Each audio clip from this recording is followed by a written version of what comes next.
Welcome everyone. I'm Alfie from Heavyweight News, and I'm joined with none other than Otto Wallin. Otto, thanks very much for coming on, mate.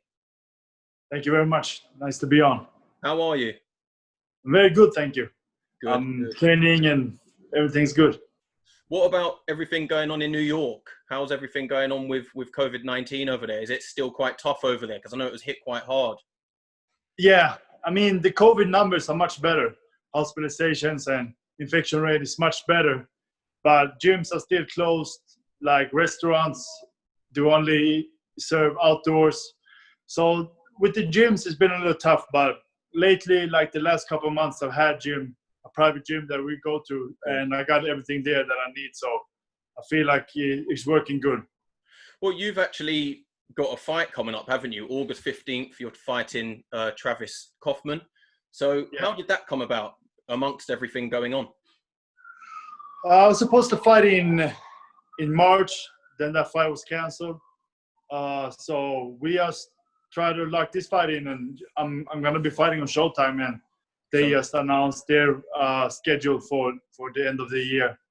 So who was you meant to be fighting in March? Are you allowed to say, or is that something you're not allowed to go into? No, that fight was confirmed. I was going to fight Lucas Brown in March, but it was canceled. So that's what I thought, because I've seen recent interviews and you were actually set to fight. I think that would have been an amazing fight, and hopefully you're going to make it later on down the line, because I think yourself and Lucas Brown would be good. He's obviously got good, a good history of fights. He's a hard hitter, and I think it will be a great test. And that's what you want. You fought, obviously you fought Fury, that put your name on the map. I know you had quite a few fights before that, but when you fight someone with such a big pedigree in the boxing world, it's gonna, put your name up there. And I think you could definitely get a rematch, because it was a close fight, as you know, and you probably hear time and time again. So how does that fight, the Fury fight, how has that changed you as a fighter? How does that sort of change your mindset going into other fights with people that maybe don't have a big name as Tyson Fury? I mean, I feel like I always knew that I was good, and I always believed in myself. So I've been waiting for a shot, and I finally got it with Fury. So I was very happy about that, to get the shot, and then, wanted to win the fight and did everything I could. Unfortunately, I came close, but I didn't go all the way. But yeah, I would love the rematch, and then I think it puts me in a better place with everything. I got a good offer from Showtime, so I'm with them now, and I'll be getting good fights and staying active, which is very important. But I think a fight that I had with Fury, it gives me confidence, of course. Like I said, I always knew that I was good, but now I showed everybody that I am. And also, it shows me and my team that we're working on good things, and we're on the right track. So now I just got to keep going. And I think that I need experience. And to get the experience from going 12 rounds with Fury is really, really what I need. So that was a great experience. And now I just want to stay busy and get more experience and just get better. Of course, because I think your last fight was probably coming up to a year ago now, isn't it? I think it was September 2019. Yeah. So it would be great for you to obviously have this fight on August the 15th and sort of see where you are. I'm sure you're going to do absolutely fantastic in that fight. So where would you actually want to go after that? Would it be a Lucas Brown fight, or are you looking at other people as well?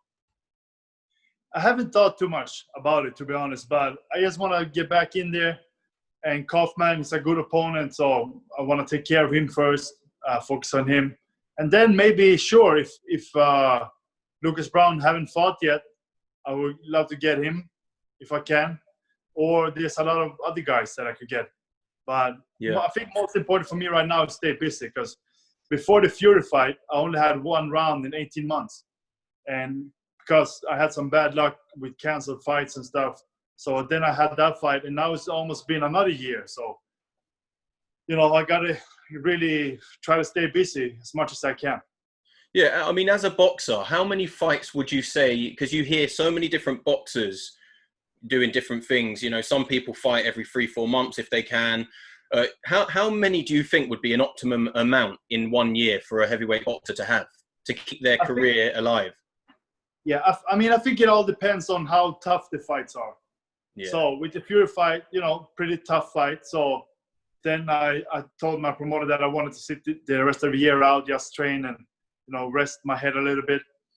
And then I was looking to get back in March, but maybe like at least 3 fights. I would want at least 3 fights a year. Yeah. It sounds like a healthy amount. It sounds like a healthy amount. Yeah.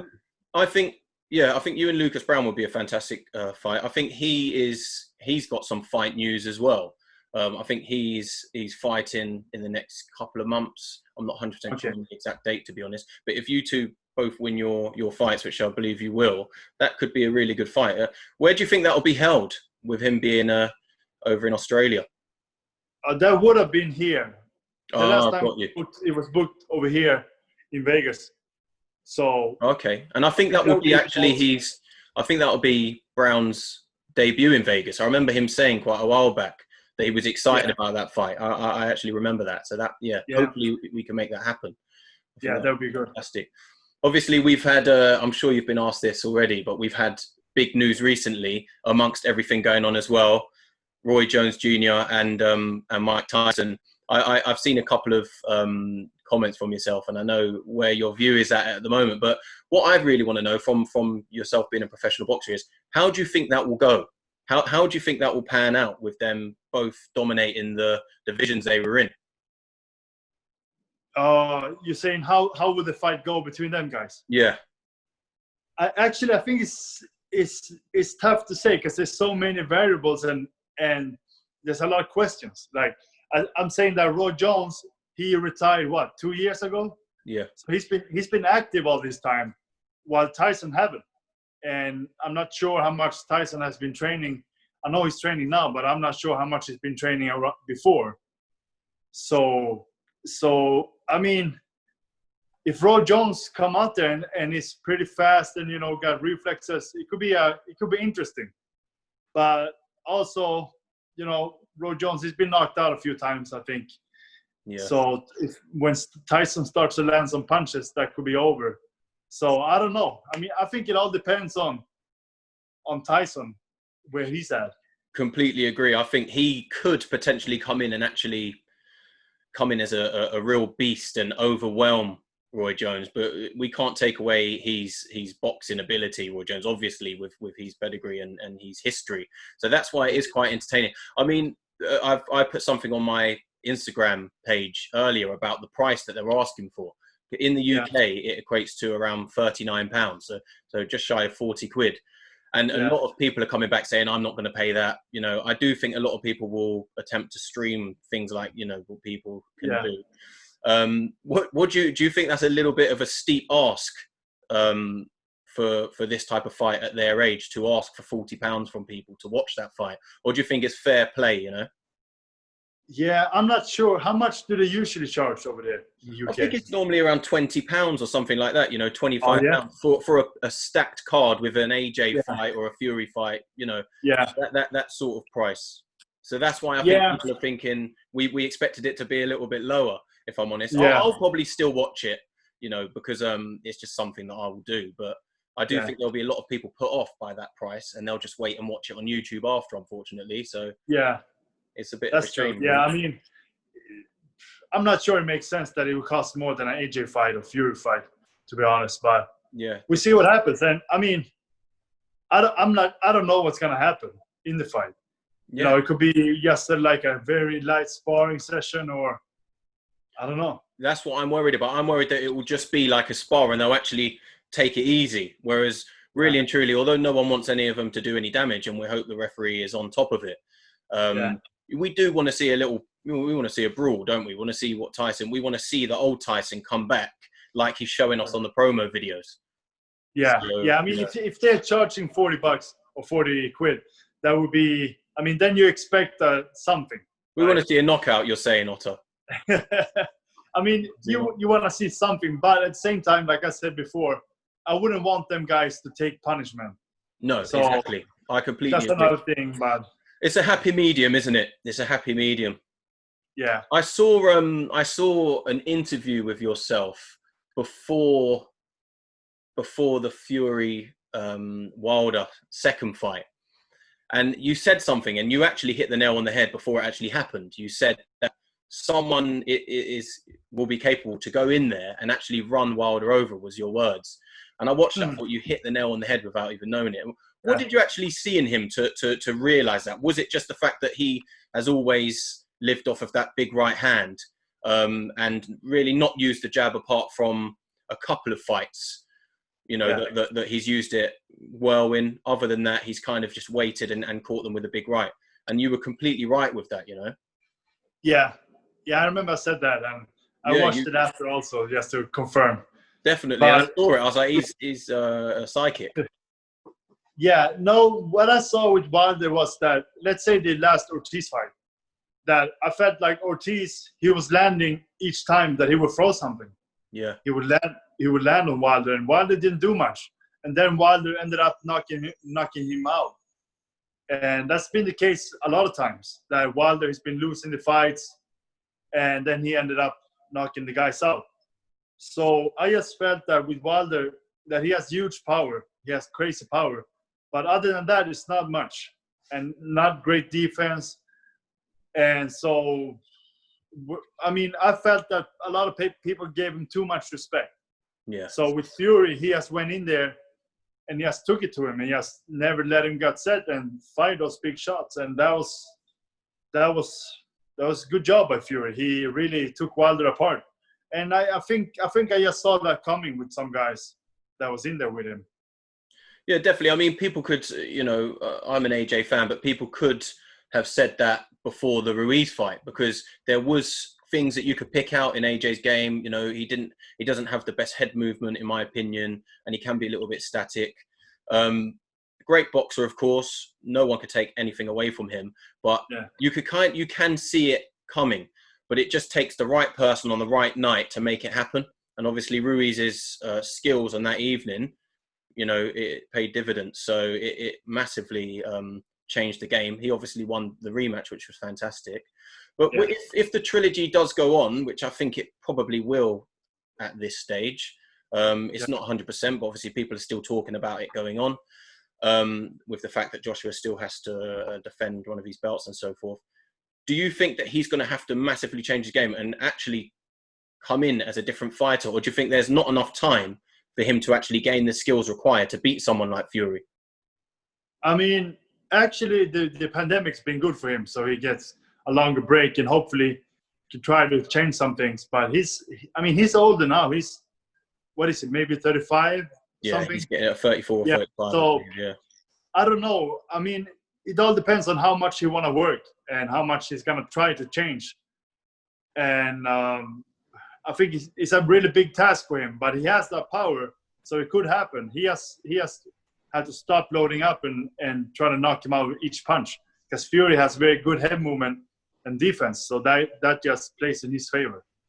Yeah, absolutely. I mean, I personally don't think he's got enough time to actually get on the level of the people with the better pedigree, the boxing ability, the movement, the feints. I don't think he's got enough time, if I'm honest. And if Fury comes in like he did, which he probably will because of the confidence he got from the last fight. You know, I had an interview with Jeremy Herridges, and he was saying that, you know, there was a lot of question marks over these guys. And what we want to see is Fury actually do it again. Not taking anything away from him, but, you know, was it just once? Is he going to be able to do that time and time again? Has he now changed his fight game to sit down on all of his shots and just work as a more powerful puncher now, rather than the slick movement that he usually used before? So, no, that trilogy will be, you know, huge to watch. And then obviously you've got the potential for Fury and Joshua, which is obviously going to be huge. Hopefully Dillian Whyte gets his shot beforehand. I'm for Dillian Whyte getting his shot. I think it was the 1000th day that he was actually waiting to get his shot as a mandatory challenger. So yeah, that'll be absolutely huge for everyone at the end of the day. In your opinion, who would you say are the top 3 heavyweights at the moment? I would say Fury, number 1, then Joshua, and then Wilder. And then Wilder, yeah.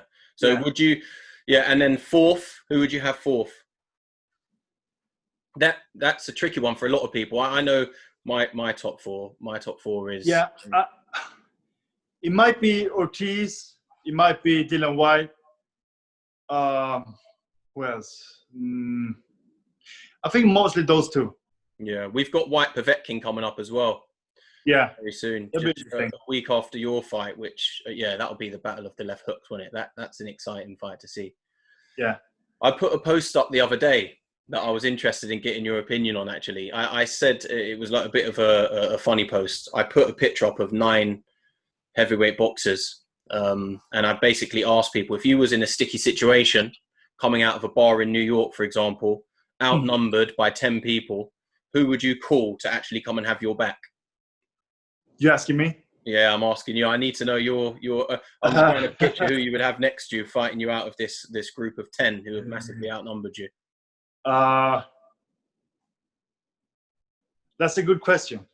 This is it, because I had lots of feedback from it. Them sort of questions really get the people who are following the page going, because it makes them think, and you get people kind of arguing on the comments and stuff like that because they don't agree. And a lot of people were saying Chisora, because obviously I was thinking about Chisora. Yeah, maybe Chisora, Dylan White, or maybe because they're like brawlers. Yeah, absolutely. They're going to be able to handle themselves. I know you all can, but when it comes to having 10 people on you and wanting someone to have your back, it just gets people talking, because you're not sure. Who would you choose? Would you choose Fury? Huge guy. He's a traveler fighter, so he could probably do well, and he's so big too, so they might be intimidated. Yeah, he'll take on 8 of them. I'm pretty certain he'll be absolutely fine. 8 of them. Fury could be good, but yeah, Chisora White. I think that would be pretty good too. Yeah, I would choose White. Okay. And then, like you say, potentially Chisora, because you could tell he's a loser. You've seen all the press conferences. I mean, he chucks tables at people and stuff like that. That's someone you're going to want in your corner. True. Going back to yourself and Kaufman, what have you done differently to train for this fight? Because I've watched. I hadn't seen much of Kaufman beforehand, but obviously when it was announced that you were fighting him, I'd done some research. I watched some of his previous fights and stuff. I think he is quite similar to Lucas Brown with the way he fights as well. He's quite a big guy. He likes to throw big shots and so forth. So how are you preparing for that? How do you prepare? Do you just get lots of sparring partners in that are going to mimic what he's going to potentially do in the ring? Or do you just get do you just stick to your game plan? How does it work with someone like yourself? I think it's always important to stick to your own game plan and stick to what I do well. But also, I've been watching Kaufman a lot. My trainer's been watching him a lot. But then with the sparring, I sparred maybe 5 different guys.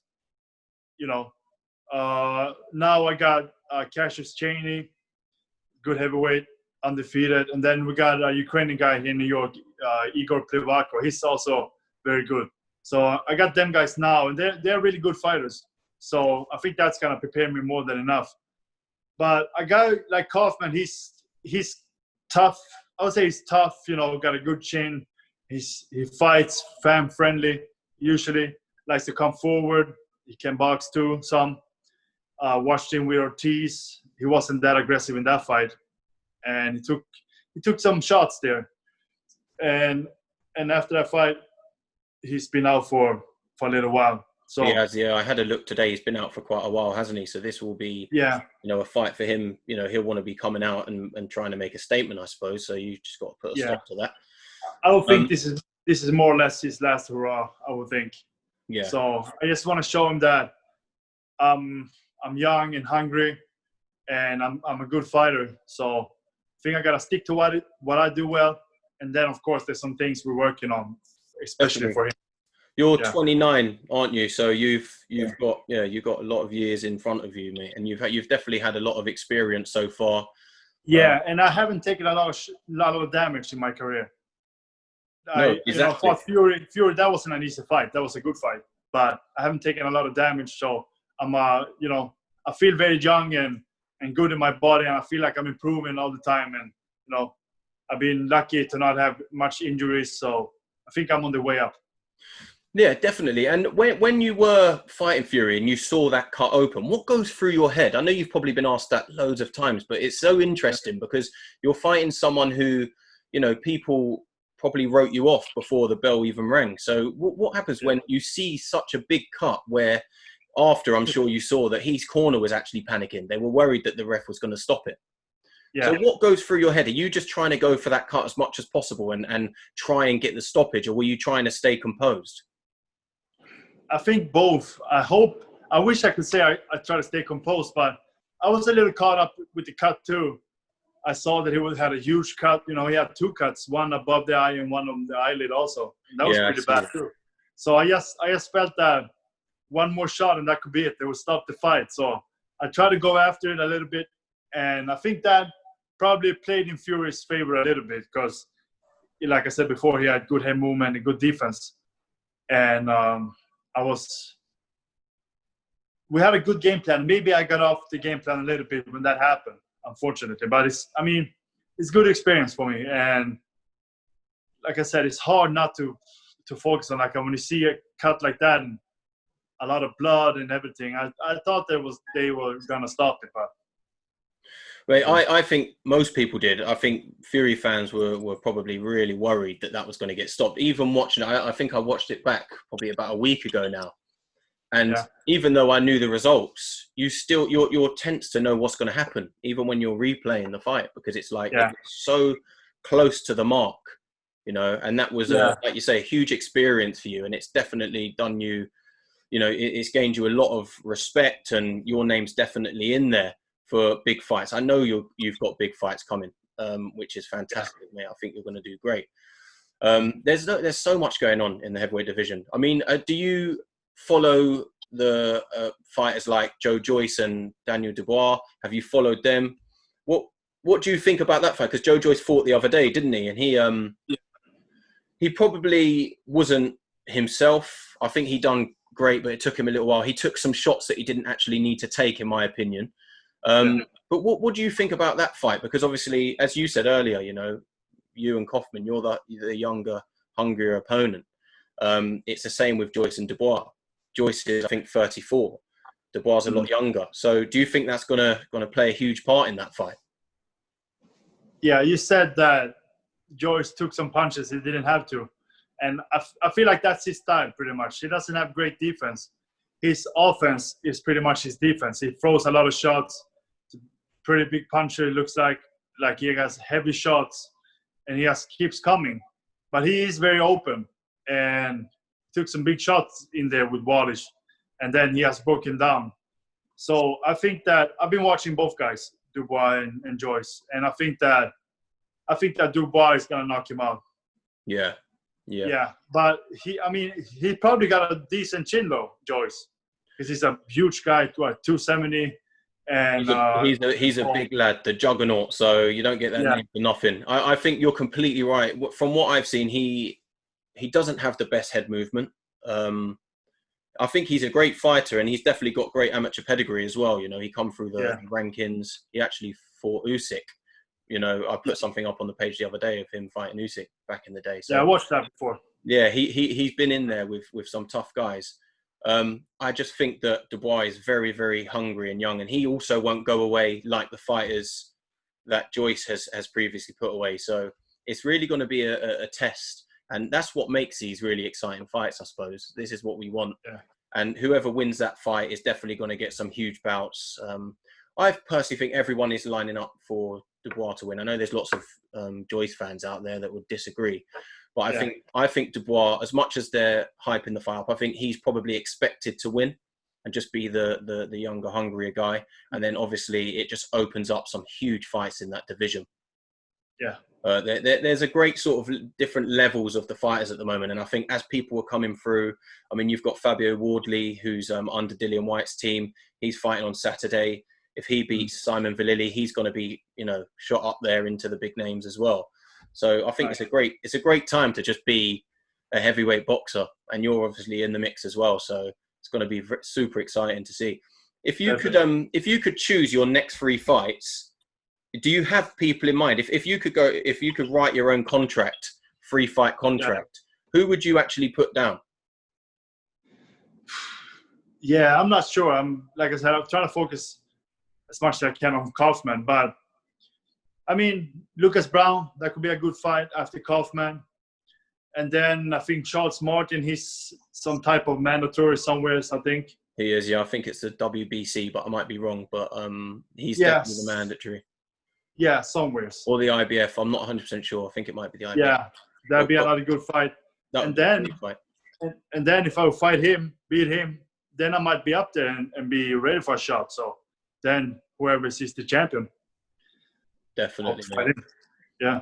Mate, that'll be exciting. Super exciting. So, sure. Mate, I'll let you go now. Thank you very much for coming on. I really appreciate it. And we'll be rooting for you on August the 15th. Maybe we can have another chat after and see what your plans are after that. Yeah, sounds good. Thank you for having me on. No worries, mate. Thank you very much. Okay. Thank you. See you later, mate. Bye. Bye.